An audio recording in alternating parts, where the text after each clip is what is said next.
President Marcos, sabi niya, he is now open to resume discussion with China on a joint oil and gas project in a disputed area on the South China Sea. Is it a good development? Well, maganda sana yan noon pa, no? Kaya lang if you try to go into oil exploration, siguro minimum yan 5 years. Matagal. Bago ka maka-extract, crisis na ngayon eh.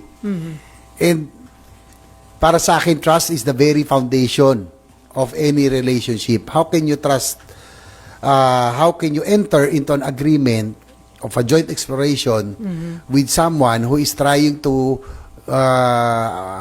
disrespect your sovereignty, undermine your sovereignty, and trying to annex your territory? So, trust is still the foundation. So, pasensya na po, pero talagang consistent naman ako dyan. Wala ho akong tiwala sa gobyerno po ng China. Hindi po yung tao, yung mga Chinese people, ano yan, mga kaibigan mo natin, kababata ko't kinalakihan ko yan. It's just the Chinese government's policies. No? So, ako, I'm not, because of the crisis, because of the situation, I don't think it will help. Kasi nga, not in the next 3-5 years kung makaka-extract, baka 5 years pa. Pag nag-explore, extraction, syempre, ano din magagawa ka ng facility. So, hindi rin makakatulong ngayon.